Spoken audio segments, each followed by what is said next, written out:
Assalamualaikum dan salam sejahtera.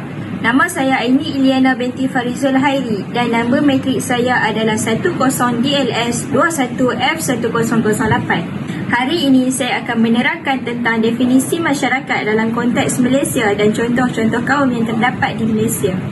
Definisi masyarakat dalam konteks Malaysia ialah masyarakat menurut definisi Kamus Dewan 2005 ialah kumpulan manusia yang hidup bersama di sesuatu tempat dengan aturan dan cara tertentu. Individu, keluarga dan kumpulan-kumpulan kecil merupakan anggota sesebuah masyarakat. Jaringan erat wujud dalam kalangan anggota tersebut khususnya melalui hubungan bersemuka. Daripada pergaulan ini terbina pola hubungan sosial yang berulang sifatnya seperti kegiatan gotong royong, bersama-sama merayakan satu perayaan melalui rumah terbuka, menghadiri kenduri majlis perkahwinan dan membantu mereka yang ditimpa malapetaka. Kekerapan pergaulan ini membina satu kesepaduan dalam masyarakat tersebut sebagai satu unit sosial. Dalam konteks Malaysia, hubungan harmonis antara pelbagai kumpulan etnik dapat membina sesebuah masyarakat Malaysia yang teguh. Contoh kaum yang terdapat di Malaysia yang pertama ialah kaum Melayu. Kaum Melayu merupakan kaum terbesar atau dikenali sebagai Bumiputera yang bertutur menggunakan bahasa Melayu. Kebanyakan penduduk berasal dari kepulauan Indonesia yang bermula sejak abad ke-19 atas dasar penghijrahan. Seterusnya pula ialah kaum Cina. Kaum Cina sememangnya wujud dari zaman Kesultanan Melayu Melaka. Populasi mereka meningkat semasa kedatangan British ke Tanah Melayu. Selain itu ialah kaum India. Kedatangan awal orang India adalah ketika penganut Hindu-Buddha menyebarkan agama mereka dan kedatangan mereka ke Tanah Melayu adalah sebagai pedagang pada zaman Kesultanan Melayu Melaka. Di samping itu, Kadazan juga merupakan kaum yang terdapat di Malaysia. Kaum ini berasal dari Kalimantan dan biasanya tinggal di kawasan pedalaman. Kaum terbesar ini juga dikenali sebagai orang dusun. Yang terakhir ialah kaum Iban. Kaum ini juga berasal dari Kalimantan dan dikenali sebagai Dayak Laut. Kaum Iban juga merupakan kaum terbesar di Sarawak. Assalamualaikum and hi, nama saya ialah Nur Aina Husna binti Muhammad Sofian. Nombor matrik ialah 10DLS 21F1016. Hari ini saya ingin membentangkan tentang faktor pembentukan masyarakat majmuk di Malaysia. Yang pertama dari segi ekonomi ialah perkembangan perusahaan biji timah dan getah telah menyebabkan kemasukan buruh dari China dan India. Keadaan ekonomi dan politik yang tidak tenteram seperti berlaku pemberontakan Taiping dan pemberontakan Boxer yang menyebabkan ribuan nyawa terkorban. Keadaan ekonomi yang buruk seperti pertambahan penduduk yang pesat, kekurangan makanan, bencana alam seperti banjir, kemarau dan gempa bumi yang sering berlaku. Yang kedua ialah dari segi sosial budaya. Setiap kaum Cina, India dan Melayu mengamalkan cara hidup yang berbeza. Bagi Cina dan India, mereka mengekalkan amalan sosial budaya mereka seperti pakaian, bahasa dan budaya. Di samping itu, wujud pertubuhan di pertempatan masing-masing yang kegiatannya berdasarkan kepentingan sesuatu kaum. Perkembangan ini menyebabkan masyarakat Cina, India dan Melayu hidup sebagai sebuah masyarakat tersendiri. Yang ketiga ialah dari segi agama. Setiap kaum mengamalkan agama yang berbeza dan rumah ibadat yang berbeza. Orang Cina dan India membawa bersama agama mereka ke kawasan pertempatan baru tersebut. Mereka juga membina rumah ibadat di kawasan pertempatan masing-masing. Orang Melayu beragama Islam, orang India sebahagian besarnya beragama Hindu, manakala orang Cina pula beragama Buddha. Akhir sekali, dari segi pendidikan dan persekolahan, pendidikan juga berbeza mengikut suku kaum. Pendidikan Cina untuk orang Cina, buku-buku dan guru-gurunya juga dibawa dari Cina. Kebanyakan sekolah Cina dibina ke kawasan perlombongan yang kemudiannya menjadi bandar. Sekolah Tamil pula dibina untuk anak-anak kaum India yang tinggal di kawasan ladang getah. Buku-buku dan guru-gurunya dibawa dari India. Manakala pendidikan Melayu hanya untuk orang Melayu. Assalamualaikum, nama saya Nur Kasrina Nazifah binti Khairul Azhar Nama matrik saya 10 DLS 21F 1037. Saya akan membentangkan tentang peranan masyarakat Malaysia dalam membentuk perpaduan antara kaum di Malaysia. Antaranya ialah peranan rakyat. Perpaduan kaum dalam kalangan masyarakat dapat diwujudkan menerusi kepelbagaian kebudayaan. Kepelbagaian kaum dan budaya di Malaysia merupakan aspek yang penting untuk mewujudkan perpaduan. Walaupun terdiri daripada latar belakang yang berbeza, namun apabila dikaitkan dengan kebudayaan, semua rakyat boleh menerimanya tanpa wujud prasangka. Apabila diadakan sesuatu persembahan untuk meraihkan hari kebesaran atau menerima kedatangan orang kenamaan, akan dipersembahkan tarian oleh pelbagai kaum. Persembahan kebudayaan yang unik ini secara tidak langsung dapat menarik minat pelancong asing yang berkunjung ke negara ini. Tegasnya, kepelbagaian kebudayaan yang ada di negara kita dapat mewujudkan perpaduan kaum dan mengenali antara satu sama lain, kerana tak kenal maka tak cinta.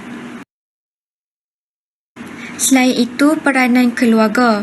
Perpaduan kaum dalam kalangan rakyat Malaysia dapat dipupuk menerusi aktiviti Hari Keluarga.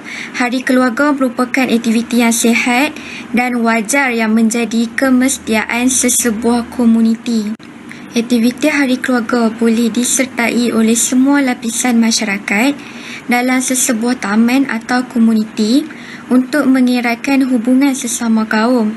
Hari Keluarga boleh diadakan pada hujung minggu dan boleh dijalankan di kawasan berhampiran tempat tinggal.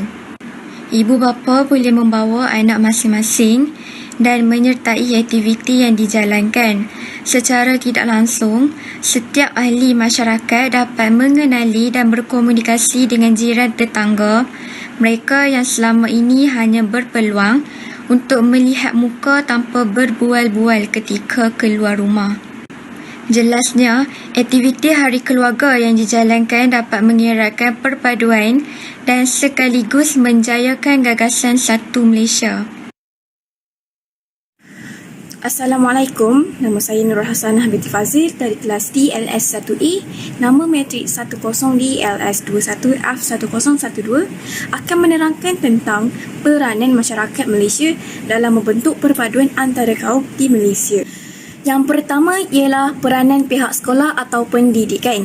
Pihak sekolah atau pendidikan boleh mengadakan aktiviti kurikulum yang seragam bertujuan untuk memberikan ilmu pengetahuan, memberikan maklumat berbentuk pendidikan dan memupuk semangat perpaduan antara pelajar yang berbilang kaum di sekolah. Kurikulum ialah satu rancangan pendidikan yang terkandung di dalamnya segala ilmu pengetahuan serta kemahiran, nilai-nilai dan norma, unsur-unsur kebudayaan dan kepercayaan yang telah menjadi pilihan masyarakat untuk diperturunkan kepada ahli-ahlinya. Peranan kurikulum dalam pendidikan adalah untuk membina perkembangan pelajar yang lengkap dari segi jasmani, rohani, akal dan emosi. Dalam konteks negara Malaysia, kurikulum juga berperanan untuk melahirkan rakyat yang mendukung cita-cita negara dalam mewujudkan perpaduan yang mepandukan rukun negara di samping menghasilkan tenaga rakyat yang terlatih untuk keperluan negara. Contohnya, model insan. Janganlah kita semua memandang mudah terhadap peranan pendidikan seperti sekolah dalam mewujudkan semangat perpaduan, kerana pendidikan merupakan benteng utama insan daripada ditipu oleh musuh-musuh negara yang berhajat untuk menghancurkan perpaduan di negara kita. Mahukah perkara ini berlaku kepada kita dan generasi akan datang? Fikirkanlah, sesungguhnya melalui pendidikan sahaja yang dapat menjamin keutuhan perpaduan dalam kalangan masyarakat Malaysia. Hanya sistem pendidikan memainkan peranan penting dalam pemupukan semangat perpaduan agar negara terpelihara daripada tipu helah pihak musuh yang ingin menjatuhkan perpaduan negara kita. Seterusnya, peranan pihak kerajaan dalam mengadakan pelbagai program yang dapat disertai oleh pelbagai lapisan masyarakat yang berbilang kaum. Sebagai contoh yang kita boleh ambil ialah pihak kerajaan mengadakan program kenegaraan seperti program latihan khidmat negara atau singkatannya PLKN. Jika perkara ini difokuskan dengan lebih mendalam, sebelum ini kerajaan telah mewajibkan remaja yang berumur 17 tahun ke atas untuk menyertai program PLKN bertujuan untuk melahirkan semangat perpaduan dalam sanubari remaja daripada masyarakat majmuk yang bakal menjadi pemimpin negara satu masa nanti. Selaras dengan program kenegaraan yang diwujudkan ini, para remaja berbidang kaum dapat bekerjasama dalam pelbagai aktiviti yang diadakan oleh pihak PLKN. Justru itu, perpaduan dapat disemai melalui aktiviti-aktiviti berkumpulan tersebutnya. Sememangnya tidak dinafikan bahawa PLKN tersangatlah memainkan peranan dominan dalam iltizam membentukkan perpaduan kaum-kaum di Malaysia.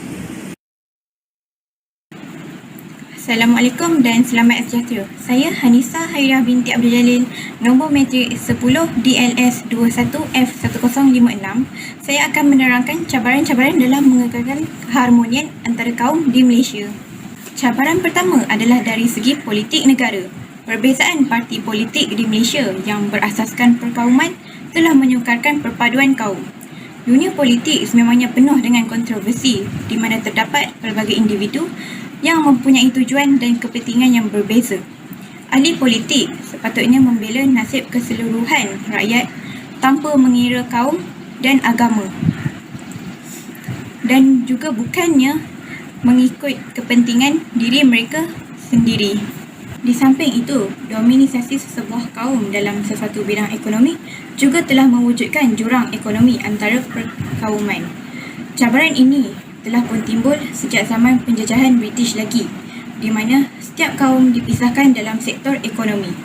Akibat daripada dasar penjajah dahulu, kesannya masih dapat dilihat sampailah sekarang, di mana sektor perniagaan masih didominisasi oleh kaum Cina dan kebanyakan orang India masih tinggal di ladang, sehingga menyebabkan interaksi sosial mereka terbatas dan menyukarkan proses perpaduan. Pengenalan sistem sekolah vernakular yang mengikut kaum turut menjadi cabaran kerana telah menjadikan hubungan masyarakat semakin renggang. Sikap keterbukaan, persefahaman dan toleransi antara satu sama lain gagal untuk diterapkan antara masyarakat pelbagai kaum kerana wujudnya pengasingan kaum. Akhir sekali, kemudahan media massa dan sosial yang semakin pantas dalam menyampaikan sesuatu fitnah dan berita palsu semakin menular, terutama apabila isu tersebut menyentuh sensitiviti perkauman atau agama, merupakan cabaran dalam mengekalkan keharmonian kaum di Malaysia. Masyarakat sendiri seharusnya menyelidik terlebih dahulu sebelum memberi reaksi terhadap perkara yang menyentuh tentang isu perkauman dan agama. Sekian, terima kasih.